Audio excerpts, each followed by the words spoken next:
creative social media strategy. Hello everyone, my name is Tommy. I'm a startup success manager in KUMPUL, and I will be moderating for today's event. Beforehand, let me give you a bit of introduction about WomenCreate by KUMPUL. This is a program consisting of several series of master classes, a startup and SMEs development program that will be articulated as Startup Weekend Indonesia Women that is currently being held in 8 cities across Indonesia. And will be followed by intensive bootcamp where the selected businesses will get several intensive business classes to scale up their business and also an opportunity to be part of business matchmaking session to meet with their potential partners. I would like to thank the partners who have supported this program from the first program to our supporting partners, Australia Global Alumni, and our partner program, Stellar Women. Okay, we would like to invite for the first opening remarks to Miss Emma Bird. It's such an honor to have a representative from Australian Embassy Jakarta to join with us today. Thank you, Miss Emma. So, Miss Emma Bird, as the Second Secretary Public Affairs of Australian Embassy Jakarta, we would like to give an opening remarks for the last series of master classes. Miss Emma, the floor is yours.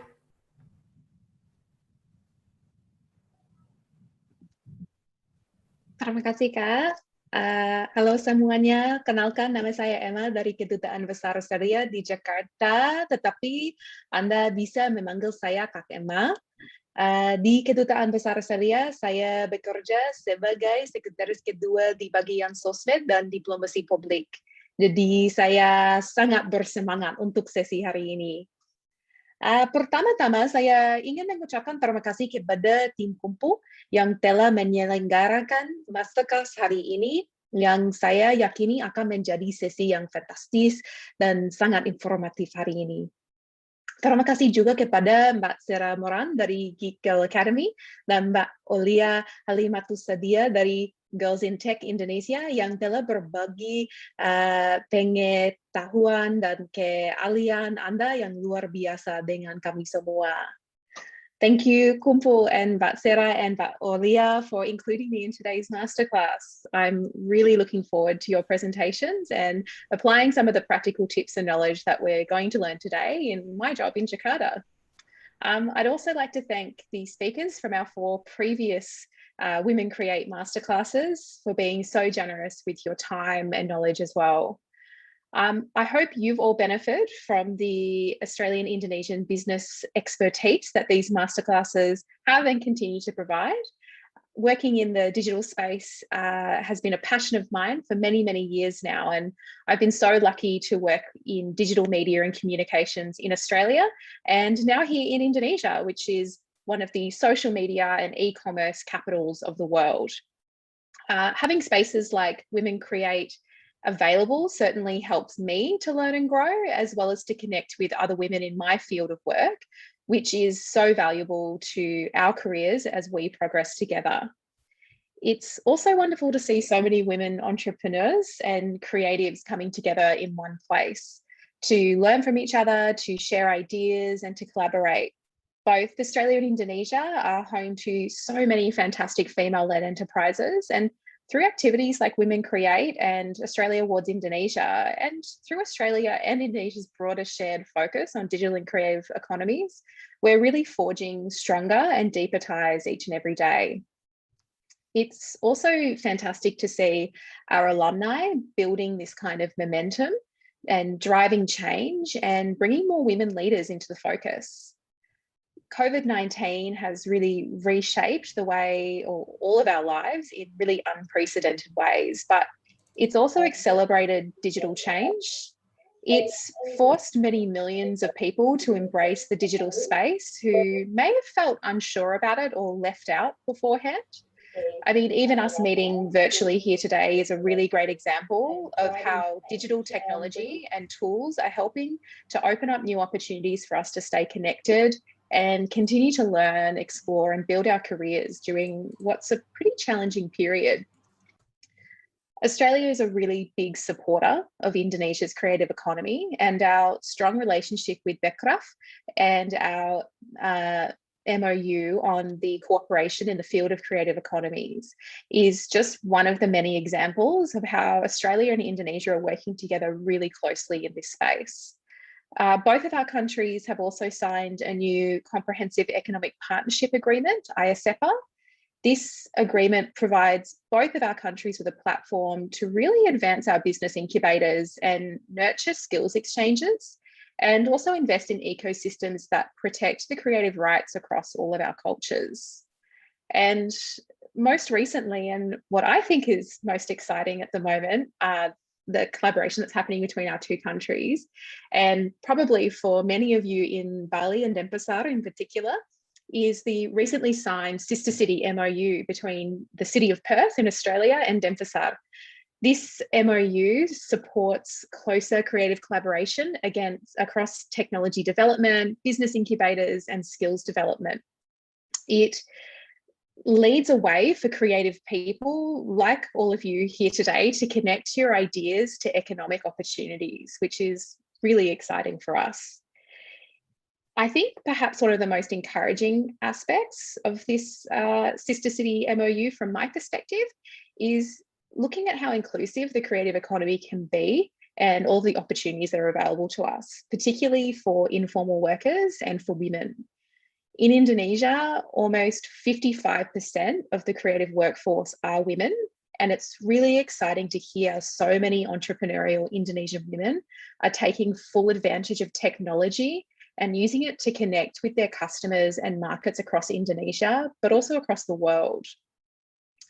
As I said earlier, I'm really, really looking forward to learning new things today that I hope that I can take back to my job here in Jakarta. And I hope that you all also benefit from today's masterclass, as well as the 4 previous WomenCreate masterclasses that KUMPUL have, really carefully and successfully curated for you all. These masterclasses are aimed to support business, including through building up our skills in marketing, financial management, cash flow, social media strategy, like we're going to learn today, business pivoting strategy, and just so much more. And it's also about connecting women and investing in the future of women leaders, which I'm personally really excited about. Look, I hope you are all able to attend the WomenCreate online conference on the 21st of April, which will hopefully provide you and all of us with more tools and opportunities to help your businesses to grow, including further access to business players, government, and business experts. Thank you again to KUMPUL, Mbak Sarah and Mbak Olia for providing today's or putting on today's fabulous masterclass. I'm very, very much looking forward to it. I hope to see all of you on the 21st. And beyond that, I'm really looking forward to staying connected with you through our Consulate General in Bali, as well as our embassy here in Jakarta, and being able to watch you and your businesses grow and thrive in the future. So please stay in touch. Semoga sukses semuanya, and reach out anytime. Thank you, everyone. Thank you so much, Miss Emma, for the very amazing opening remarks. Hopefully, we can connect and more and more in the future with Australian Embassy in Jakarta. Thank you so much. Okay, so this is today we are going to have 2 keynote sessions. The first one will be talking about social media strategy, social media marketing strategy 101. And the second question, we'll be learning how to drive sales through content. So both of these questions will be conducted mostly in English, but feel free to shoot your question in Bahasa Indonesia. I'd also like to let you know that after the keynote session, there will be interactive Q&A session where you have to have the opportunity to discuss your question directly at the Zoom chat. So if you have any question, feel free just shoot us a question at the Zoom chat, and we will up your questions in the Q&A session. And after that, don't forget, we will close it with a virtual photo session. So without further ado, let's jump into our first keynote session with the topic of social media marketing 101. And let's give it up to our first speaker of the day, Ms. Sarah Moran, as co-founder and CEO, Girl Geek Academy. Sarah, please come to the floor, turn on your video and unmute yourself. So I'd like to give a bit about our speaker's background today.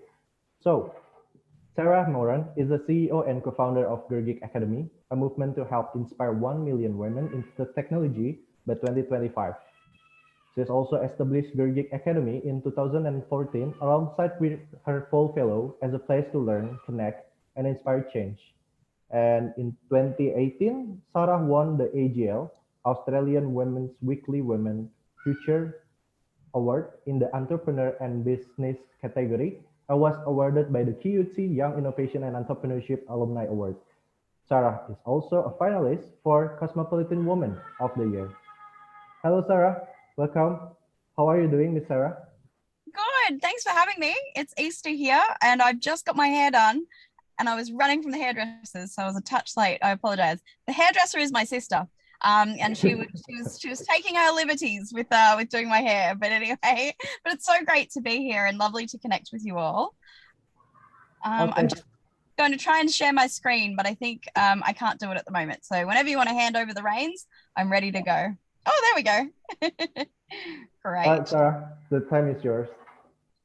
Thank you. And it looks like my screen doesn't want, oh, maybe that'll work. Let me try this.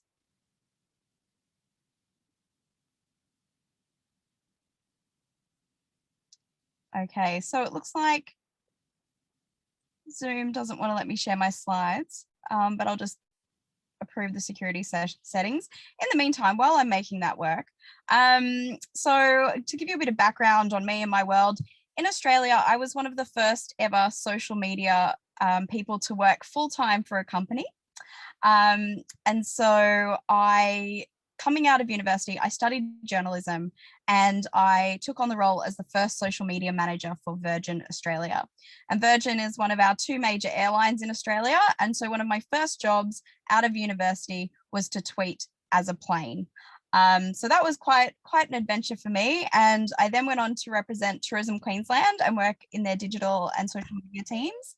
And I then also went on to work for Tourism Victoria.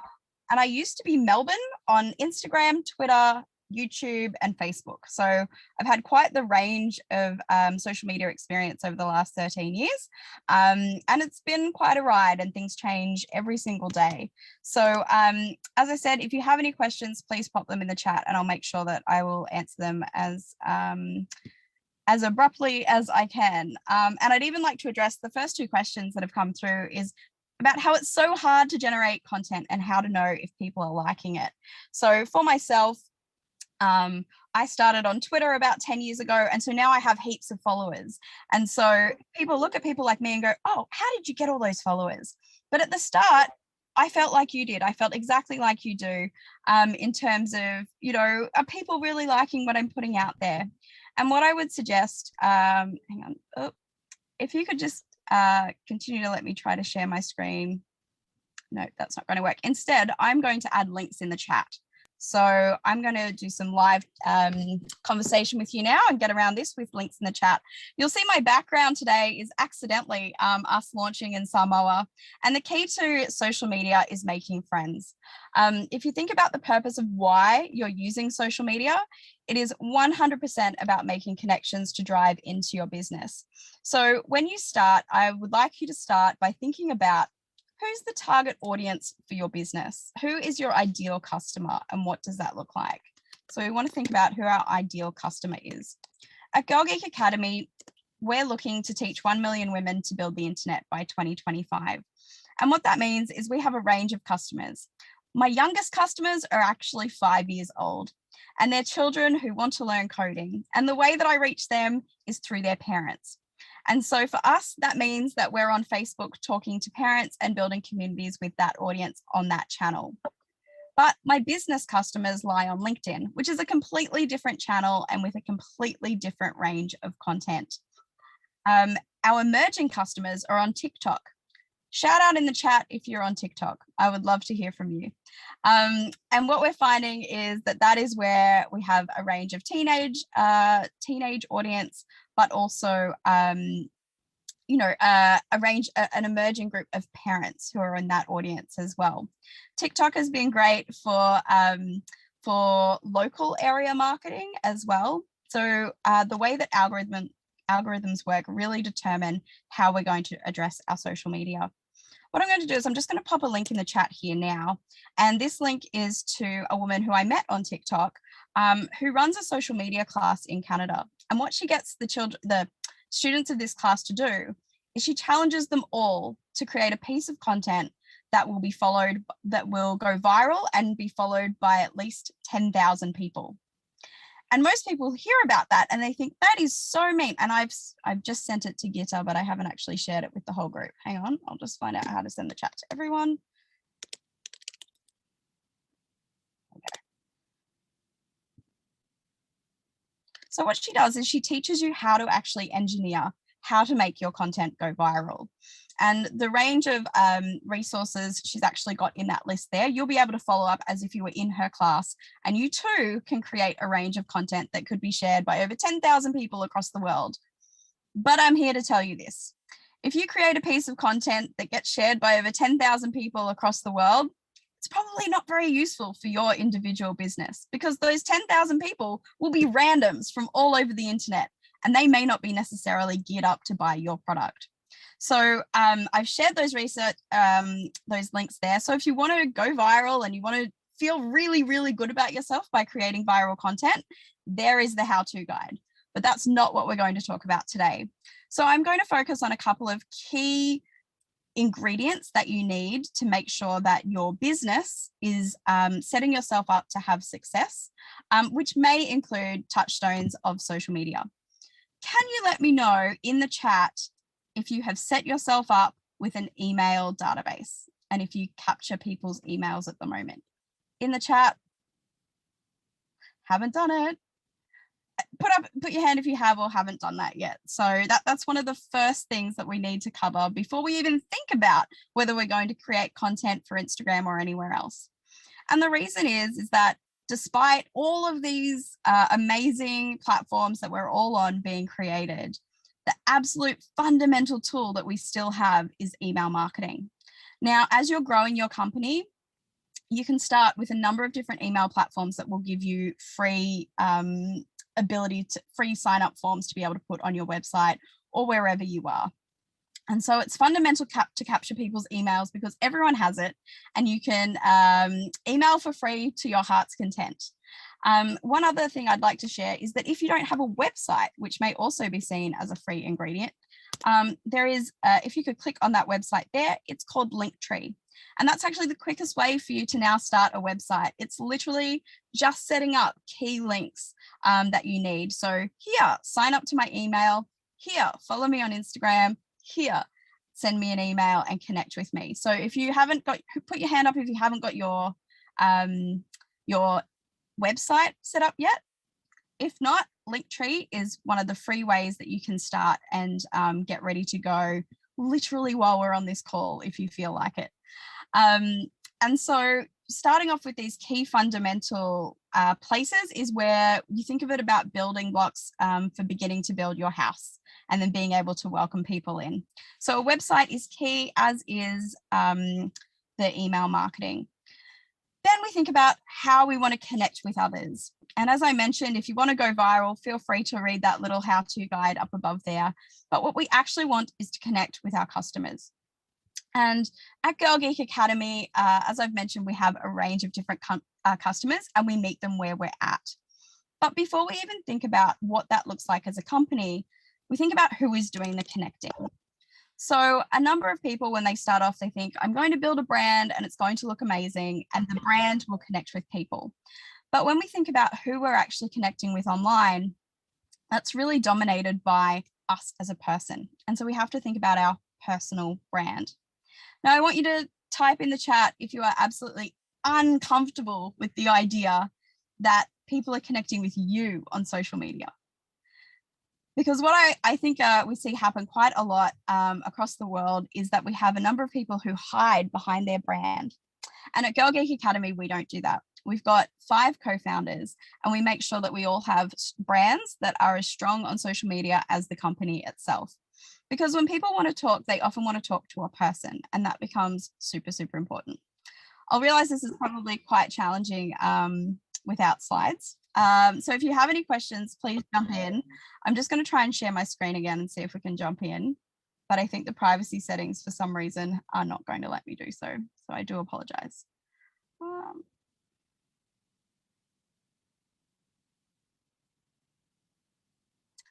it's not going to let me in. So the second question that I just wanted to address that was in the chat was whether or not you should create your own content or engage an agency or to engage an agency to do it or do it in-house.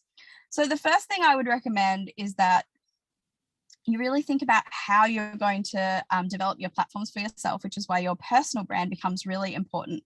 And then if it gets to a point, yes, I would like to share my PowerPoint with you. What becomes really important is being able to work out how much social media actually costs you to do. So when we talk about marketing, I suggest to people, and they will often cry, is that when you're thinking about your budget of how much you spend on social media, on marketing, it should be a total of about 30% of your business if you aim to grow. If you spend about 10% of your budget on marketing, you can expect to maintain your business. If you spend about 20%, you can expect to grow slightly. But if you spend 30%, you pretty much cannot not grow your business. And so what I mean by that is you think about how much money you spend on, how much you spend on money, time, and resources. So if you have no money and you're starting your business, how can you spend 30%? You can spend 30% of your time connecting with people on LinkedIn or wherever else that it is you may aim to be. Or if you do have a little bit of money, thinking about making sure that you invest that into marketing, which could include paid advertising on social media. Or if you're just starting, you most likely want to do that for free. So I've just shared my slides with Hanum, so I'm hoping that maybe they can share them on the screen.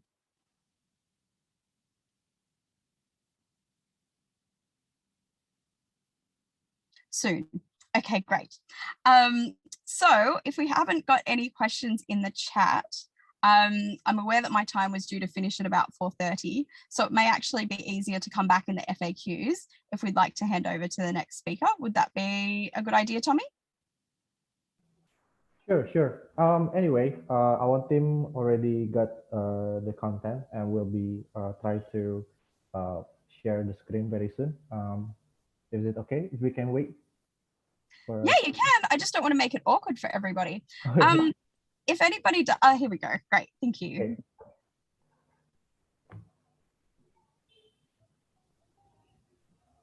Okay. Okay, so if you'd just like to skip along a couple of slides.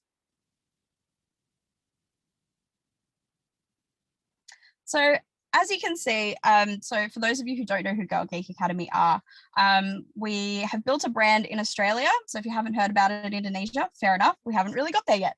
But we've been launching a campaign to increase the number of women who are building the internet. And we've managed over time to start off from one little group who are building hackathons for women to really grow and be able to build big partnerships over time. And central to our women-led business is the idea that you get by with a little help from your friends, and the number one key to your business success is to get yourself a girl gang. And the reason that we say that is because it is your friendships who help amplify who you are and what you do and help you grow over time.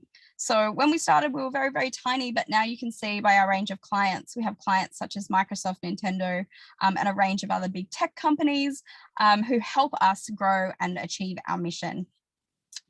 Next slide, please. Next slide, please. Okay, so this is, oh, yep, that'll do. Just keep going a couple more slides, sorry. Next slide, please. Okay, so we're here together today to learn from each other, and what I hope continues out of this group, as has been the last couple of sessions, is that you amplify each other's voices. How many people in this group are you following on social media? How many of this group are you actually campaigning behind the scenes to help amplify each other's business? at Girl Geek Academy, we've made sure that we have built a network that helps and strategically works together behind the scenes to amplify each other's voices. The way we do this is by using social media, but also by using traditional media. So I would say a hands up in the chat, but if I will address that in just a moment. We have worked for a PR agency. So when we were looking at doing agency work, we hired a PR agency to help us get the word out. Then what we did was everything that occurred in traditional media, whether it be on television or in the newspaper, we were able to use that as our social media strategy. That's not something that's available to everybody, but I figure for the sake of transparency, it's worth saying that's the way that we did it, because it took us just about as much time and energy as maintaining our social media channels as it did if we'd have gone directly to using traditional PR. So the question that's just come up is, do we not have any male employees, and do we find any drama in the team, or is it even easier to manage our team and its social media exposure? So we have had male employees in the past. We don't at the moment. We're a small team and we hire based on what we need at the time. But we see our male allies as being super important to our mission. And that's because we're looking to create inclusion. And in some cases, that means creating a women-only environment. But you'll see right there, there's a man in this photo, and he was the innovation minister for Victoria at the time. And he was the one who championed our cause and helped make sure that we got funding and resources to help us grow. And his two daughters are actually in the front there as well. So in terms of whether there's any drama in the team, I hear what you're saying. What is it like to manage an all-women team? And for us, we're a bunch of busy women. We just get on and get the job done. And so for us, yes, we've found it to be really great to have an all-women team. We're not against having men in our team, and we draw them in when we need them. Also, we have a lot of men who work behind the scenes to support us. And I think that's probably something that's relevant to our social media exposure, because there's a lot of men in our community who have large social media followings. So when we need something boosted, we will borrow their voice and give them a cheeky DM and say, hey, would you mind boosting this for us? The back channels is where our social media success has been, which means outwardly you will see that we are tweeting or we are posting in various channels, but it's actually about the manual emails, the texts, the, hey mate, can you do us a favor and give this one a retweet or a boost or a share, that actually helps make any of our campaigns a success. I'm actually just going to leave it there. I'm sorry for the struggles with the presentation, but I hope to engage highly in the frequently asked questions. Again, I've left the link there for you if you want to create a campaign with over 10,000 retweets or likes. And then for the FAQs, I will probably have a lot of links to contribute.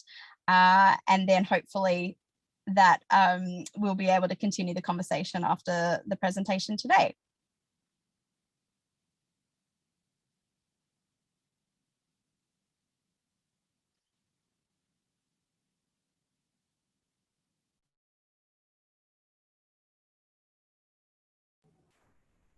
Okay. Thank you, Sarah, for the time. Is there anything else to add? Just that I can hear that somebody has said they are hiding behind their brand and they can't imagine opening themselves publicly, and they don't know if they can do it. And that's totally fine. If your brand is already singing, that's great. The way that has worked for us is to step into the limelight a little bit with our personal brand and helping to tell our story. And that's because when we're telling stories, people follow the real humans behind the brand. But also when we have told our story, we've had control of what we're sharing. So when we say that we're opening ourselves publicly and sharing our personal brand, that's actually been a mechanism for us to control the message that comes out. For example, most people wouldn't know that I'm, that on Friday that I went to the zoo and I had a great time with my family, because I didn't share that on social media. But what I do share is I'll be tweeting about, having this conversation today, and that will come from me as a person and how delighted I am to participate in that. And so I've really controlled what that message is, and that's been really empowering for us to do. Thanks, Tommy. Thank you, Sarah. Thank you so much for the time. All right. Um, let's move to the second keynote session with the topic of driving sales through content. So now we have Miss Aulia Halimatusadia as the co-managing director in Girls in Tech Indonesia. A bit of her background, Miss Aulia Halimatusadia has 15 years of experience in creative writing and entrepreneurship, 10 years of experience as a CMO, focusing on product optimization and digital marketing. She's also a public speaker in the topic of startups, marketing, and spiritual wellness.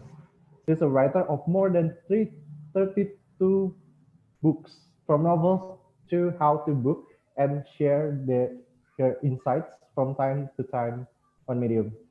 Moreover, she's one of the initiator of hashtag Startup Local Community, started in 2010 with Natalie Ardianto and Nunik Tirta, and she's also the co-managing director of Girls in Tech Indonesia, aiming to inspire the geek in every girl. So let's let's give it a round of applause. Thank you. Hello, Miss Aulia. How are you doing? Hi, Tommy. I'm good. Thank you for having me. Hi, Emma and Sarah. Nice to meet you all. I think I'm gonna try to use my own screen, yeah, if that's okay. All right. Okay. Okay. Right. Yeah. So maybe I'm gonna. My slide is a bit packed, so I hope you bear with me. My name is Leah. I'm basically the co-managing director of Girls in Tech Indonesia. I'm a four-time tech startup founder. I have 10 years of experience in marketing, basically. Yeah, and I'm also taught leadership strategies. Today we're gonna talk about basically how to create contents and yeah, sell something through content. Let me know if you ever try to sell something with contents in the chat, maybe through your blog or your social media. Let me know. And what's your product? Let me know your products. What are you selling? Okay, so what is content marketing? Content marketing is basically the creation and distribution of content to attract and acquire or engage target audience, of course, to drive profit. Content that answer questions and address the pain points of the customers are the most relevant information that people want to read. Yeah, why we make content? We make content to drive web traffic, mostly increase engagement, brand awareness, and eventually generate leads and increase sales. For me personally, what have I sold through content? I've sold myself. Basically, like Sarah already mentioned about personal branding, and yeah, I've done a lot of it on social media. So I've been invited to more than 10 countries in the world, but not yet Australia, Emma, so maybe next time. So I've been speaking in tech conferences all around the world and get partners to collaborate with me, have investors to invest with me, sponsors for my nonprofits, and volunteers and stuff. And I've sold workshops in person or through third party. I've sold books. I wrote 32 books, and I just launched my my 32nd books yesterday. And it's all online, digital, right? And I've sold my pre-love stuff, everything. So this is me, and because of my personal branding, basically it gets me to meet Sheryl Sandberg and also get me to speak in New York. So this is all through content. So I think the first and foremost we need to figure out is basically a customer persona. Who's your audience, basically, right? Who's gonna buy what you're selling? This is the sample of persona from Visit Singapore, and I think it's very interesting to see. They categorize it in four audiences: young families, working millennials, silvers, and business travelers. And I think the most important that you need to see is, like who are they, these people, this audience that you have, what are their concerns, the media channels that they're on, and what kind of the key messages that you want to tell them, right? One of the technique that I sometimes use is to figure out, like, for example, if I want to target millennials and what kind of age they have, like, for example, around 25, I'm gonna like empathize with them, like feeling how it feels to live their life, and actually have like from the time they wake up around 6 maybe, and then like just write down their life, like all their life during the day, and maybe they go to the university, maybe they meet their friends and everything, and kind of figure out which part of the problems that they have during the day that I can solve or I can write a content about, right? Analyze your competition. Yeah, basically, for me, I usually check like, okay, I have who's my competitors and what kind of things that they're doing on their social media, like maybe, I don't know, they do something on TikTok, maybe I can mash it up together and then kind of make my own thing. Customer's journey, figuring this out is also important. If you want to sell something, check, like for example, if I want to sell a TV, for example, I probably know that maybe my customers asking around first for recommendation. That's the first journey. Asking for friends, hey, what kind of TV is the best TV, for example, and then they kind of Google, right? Maybe start from Google, then you should be there, So if you know the journey, you know what kind of content you should create. Yeah. Have you ever heard of marketing funnel before? Sudah pernah dengar tentang marketing funnel?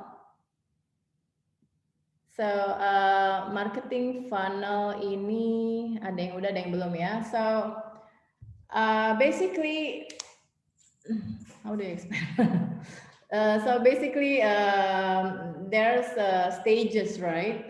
Where people, okay, when you try to sell to people, it's not like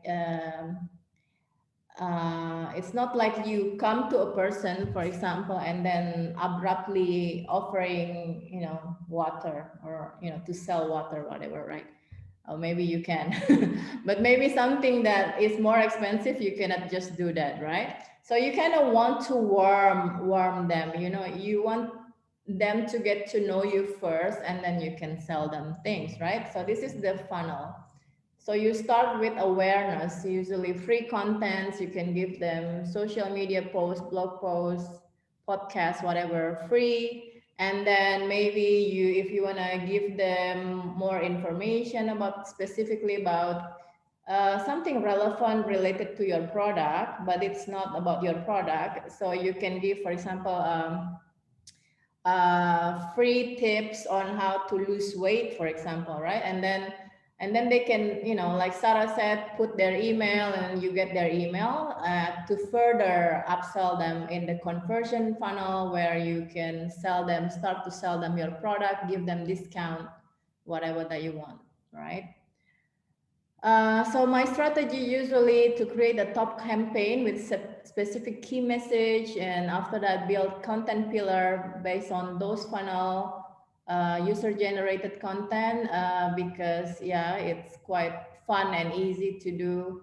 And for myself, I can be active on forum discussion like Facebook group, and kind of start to talk about my key message. The kind of content that works is anything fun and informative on social media, on website, anything that related to your keywords, that you can put on articles. It works for SEO, and short ebook that can solve your buyer's problem. You can actually capture their email here. Twitter thread works, and podcast, basically any contents with a clear call to action. And I will explain all of this later. So this is Visit Scotland, basically an idea, yeah. So this is what they do, the campaign that they're doing, and they want people, whenever they're at Scotland, they take pictures and then they give hashtag, and it's actually they put the users generated contents on their airport. So maybe, I don't know, Emma, you have other example, yeah, from Australia. You can also share, yeah.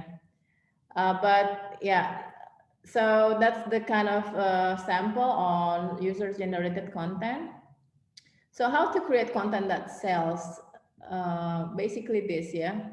So first you have to understand your, of course, buyer persona first, and from buyer persona you can understand their problems. And from that, you can start giving solution through your contents. First, to grab attention, put surprising fact or opinion to grab audience attention on your content. And then you add real life stories there related to your product that can touch emotion and drive curiosity. Here you can add relevant topics or trends that people have been talking about now. And also you can put practical tips or data later to convince audiences. And of course, at the last part of your content, you can, tell them what you want to do, right? What you want them to do. So it's maybe you want them to comment, like, or share, or buy, whatever you want, right? Make sure all this you have in your content. This is something I've done for a friend. Her product is like, basically her product helps people to lose weight, right? So you can use this. This is working actually. This format basically share testimonial and the story in an article that is SEO friendly. So search engine optimized, and then after that you can offer them free diet consultation form. This kind of thing works. I wrote this. This is in Bahasa Indonesia, but I wrote this basically early in the pandemic about my friend who's difficult to get hospital during pandemic, and yeah, I wrote this very long article about how we need to fix this. And it's actually quite viral on Twitter, get 280 something retweets and stuff, yeah. And it makes people think, how to solve this problem, right? I'm in Bali right now. I live in Bali, and I see 90% of people working in the tourism industry, and no tourists, people losing jobs. So I want to raise funds basically to support them. So I start to interview Balinese people that have a personal pivot. They no longer work in the tourism, but then they working into something else, and then I write the story with the call to action to support them to reskill. So basically help them reskill, to reskill as in learn something new in technology, or maybe create a class, or even just support and donation. This is Di Lestari, Mbak Di Lestari, who's gimana ya bahasa Inggrisnya? Siapa yang suka sama Mbak Di Lestari? Udah baca bukunya yang baru? Yeah, so I'm the co-founder at Storyal. Yeah, I used to help her to launch Rapi Jali online, right? So the flow is talking about Rapi Jali on social media, and then there's a landing page, like to pre-order, right? So Mbak Di using stories to sell her book. This is like because Rapi Jali is about band, so she's sharing her experience, in the early career before. Engage through Instagram stories. So what I usually do as well when I want to try selling my workshops on Instagram stories. I ask questions first, you know, like I engage with people first on the Instagram stories, and then I sell something. It works. Okay, how to measure?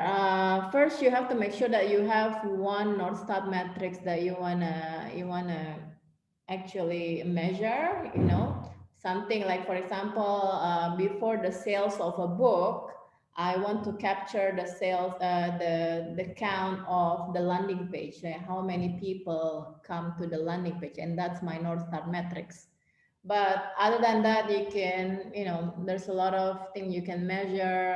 You can measure the engagement, how many comments, you know, or you want to measure anything, right? Here's like you can screen capture this if you want. Also, this on every funnel has different metrics. You know, use this like a reference, right? Tools that I use Bazumo to basically check the kind of virality of other content similar to what I want to create. I can also check influencers there. Evernote to store every research material that I make. Google Trends. I will explain more about Google Trends after this. Twitter trending topics, yeah, to check what's trending that I can put on my article, on my content, and of course Google Analytics to check measurement, what works, what's not working. So this is me and my little kitchen. I like cooking, and this is not my rendang. It's not something that I do, but my friend cook rendang, so I can just help her to stir it. But if I want to create a rendang business, I can actually check like when is the right time to sell or to create content around rendang with Google Trends. So you can go to trends.google.com and you can check in the past 5 years. There's a search of rendang, right? It's around October. So with that, they can also check, okay, people search for rendang, but what else, right? So they also look for the recipe of the rendang. So if you know that and you want to sell rendang, so you know better to create a content relevant to the recipe of the rendang, right? So people can basically, when they search, you get discovered. Basically, all that we're trying to do right now is to get discovered, and when people discover you, to convert them with your story, you know, like a very strong story, touch their emotion, solve their problems, and then a clear call to actions. Thank you so much. Itu dulu ya. Nanti aku baru mau lihat ke chat box-nya sekarang. I didn't see it. Thank you. Thank you so much, Mbak Aulia. Thank you so much for the time. It's really amazing to know about everything related how to drive sales through content, and from the marketing sales and optimizing all the digital and content driven to both to grow not only organically but synthetically, and also to build a content that is not only works and sells up but can relate with the target market. I really enjoyed your session. Thank you so much. Thank you. Okay. Before we jump into our Q&A session, I would like to ask for your feedback so we can provide a better learning experience for you to grow your business. So you can just scan through the link. We have share the screen to you, the QR, or just type in the link below. Feel free to scan it or type it any way you like. We're looking forward to it. Okay, why you will feel the feedback, I would like to share the information about one of our programs. So it's called Startup Weekend Indonesia, or SWI. So it's an exciting 3 days program crafted for women that accelerate process to innovate a startup to make output in the form of product service, marketing, and changing business model. So it's a teamwork-based activity that combines 3 types of skill set. So the first one is creative, innovative, and the last one is entrepreneurial. So SWI will be organized at 8 hubs or local partners across Indonesia on 26 March to 18 April 2021. We already have more than 300 women entrepreneurs join to this session. So We will also have an online conference with inspirational women speakers on 21st April 2021. Keep on tuning in our Instagram at Startup Weekend Indonesia or register at womencreate.kumpul.id/SWI. All right, I see there has been some questions. Okay, so let's open this Q&A session. So the first one from Gita to Sarah. Hello, Sarah. With so many social media channels that you use for your brand, how do you manage to organize them all? Any tools? Any tips? Absolutely. So this is To one Miss of my, Sarah. Hello. can you hear me? Great. This is one of my favorite questions. Loud and clear. Yeah. It's what we all face into is how do we prioritize our time? And for me, I prioritize it where I like. So for me, my favorite platform is Twitter, and that is where I spend the majority of my time. Second to that now is LinkedIn, but I used to hate LinkedIn, so I used to ignore it and pretend it wasn't there. But for me, I found that if you're happy and you enjoy a platform, it makes it easier to grow on that platform because it's probably designed for how you like, and that's where I start, is to say what platform makes you happy. And that's definitely the way we've navigated it. We've also found that because the community of people that I'm targeting are like me, and they're very similar to me, that's also where they seem to hang out. So that has been very, very beneficial. But what I otherwise do is make sure that I maintain a minimum presence, so posting about once a week and keeping the other channels alive. And Leah brought up the concept of your Google profile and who is Googling what. And I find that if you keep your profiles alive, that also helps keep them alive in terms of search engines. So when Google looks, if Google is the search engine that that most of your audience will search from, they need to see refreshed content on a reasonably regular basis. So that includes across your website and across your social media profiles. Okay, thank you, Sarah. So Twitter, Google, and website. I would like to see another opinion from Miss Aulia. How about you, Miss Aulia? What's the question again? Sorry, Tommy. Okay, let me just read it for you. With so many social media channels that you use for your brand, how do you manage to organize them all? Any tools, any tips? Okay. So I'm also in the same time will try to answer Roland question about many different social media. So I'm trying to focus on the social media that makes me money, right? For basically that means Instagram and LinkedIn at the moment, right? So I only focus on those two. But other than that, I still update. Yeah, I still update. I have a big following on Twitter, like around 44,000, and I would like to keep to maintain it, right? And then to answer Roland, yes, every social media has different DNA, different way to play it. So you're not just posting everything the same way. So I usually Twitter is about, I don't know. It is very different for me to create. It's very difficult for me to create Twitter contents actually, because on Twitter a lot of people like very opinionated. Have a lot of opinion, a very strong opinion, and I'm very stoic. Like I was like, ya udahlah, like I'm that kind of person. So I'm like, so it's quite difficult, but then I can see it basically. You can post a lot of selfies on Instagram, but it's not gonna work on Twitter. And let's put it that way, right? On Twitter you just talk about other people's, like what's the trend, what people cares about, like community concerns and stuff like that. So yeah.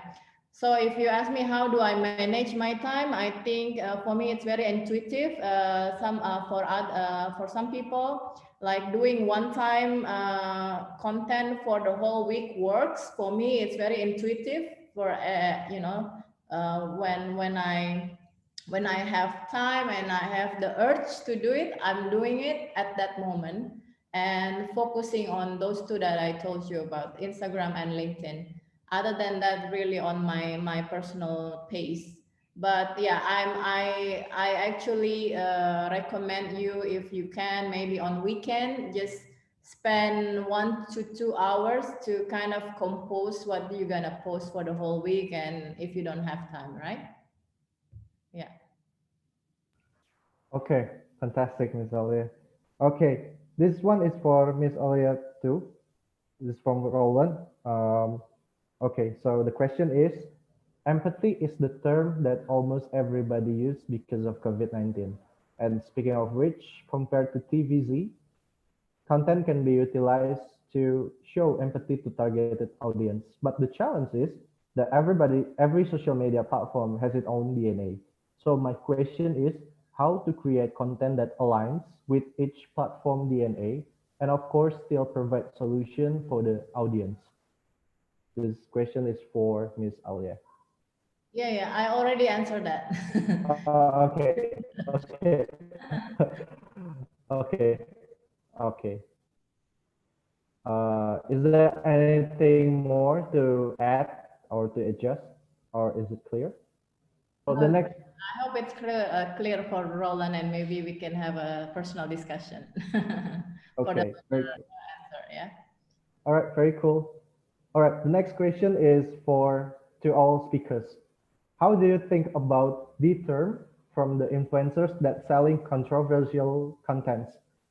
In example like clickbait, stupid pranks, etc., that often inviting more engagement more than other type of content. Maybe we can each for both speakers. So who's the first? Maybe from Miss Alia first, maybe. What do you think of it? Well, if we aside about, aside on morals, yeah, we are not talking about morals here.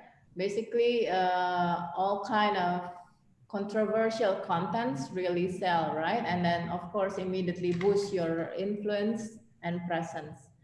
But if it's, the question is basically based on your personal decision and morality, if you want to do it or not, right? And basically just we need to educate ourselves if we want to basically go, what are we going to do with those kind of contents, right? Are we going to delete it or are we going to share it to other people? And that's our decision. I'm not here to judge whatever people do, other people do. Yeah. Thank you. How about Sarah? What do you think about this controversial content? Yeah, would you mind repeating the question? I was busy typing replies in the chat and that was rude of me, but if you could repeat the question. Okay, so this question is from Astrid. How do you think about the trend from influencers that selling controversial contents like clickbait, stupid pranks, etc., that often inviting more engagement more than other type of content? So what do you think about this? Yeah, I just think it's not going to lead to sales. So, and it can distract others, but it doesn't need to distract you. So, if you think about the way that you're taught to win on a platform and the way, as I said, I shared a link earlier. If you'd like to create your own clickbait and win, that's great, but you're not going to make any money from it, which I think echoes Leah's point that the focus is on where are you going to put your time and attention to actually make money. Thank you, Sarah. Thank you, Sarah. All right, let's jump in quick. We have several questions more to go. The next question is from Denai Guna. Okay, thanks for the presentation. I want to ask about content marketing for the new account and it just reached 100 followers. How the marketing strategy to reach more followers? And also my goals is to get new sales for my business. Just a rapid answer, maybe Sarah first. Yeah, what I would say, if you have any sales from your business already, making sure that those people have followed you or just invite them to follow you, and also asking them to refer a friend. So before you even get to the social media side, you can make a suggestion. You could even send them an email that says, if you really liked what you bought from me, Would you mind posting this on your social media and sharing with your friends? And so starting small is okay. Everyone starts with 100 followers. And the aim isn't necessarily to get 1 million followers. It's to get a group of followers who are going to buy your product. And that the idea of them following you is that they will buy more of your product over time. Thank you, Sarah. Any other opinions, maybe from Olia? Anything to add? For me, the focus shouldn't be to reach more followers, but basically to create high quality, focus on creating high quality contents that serve and giving value to your customers, basically, right? And increase the engagement with them. Because I know, like, and I've been working with several accounts on Instagram who has millions of followers, but the actual followers that actually engage is just 1%, right? Maybe less even, right? So it's not about making millions of followers, but really getting high quality people following you while you, of course, giving value for them. Yeah. Okay, thank you, Olia. Okay, thank you so much. Now we have come to the end of the session. Don't go anywhere. We are going to take some photos for our documentation, and you guys can update on social media. So of course, let's join our mini giveaway. Okay, let me just inform you just a quick. Okay, we don't have any additional. Okay, so yeah, so let's do an update on our social media. Let's do an update to take quick photos. So let's do some photos. Hello. Okay, Kumpul team, are you ready? Let's do some pictures. Okay, do we have those? Okay, all right. 3, 2, 1. Cheers. Open the camera, everyone. Hello. Okay. Again. Do some pose. Maybe like love, like this. Okay. Let's do like love. Okay. 3, 2, 1. Cheers. All right. It's the end of the session. Thank you so much. Thank you everyone for tuning in until the end of our session.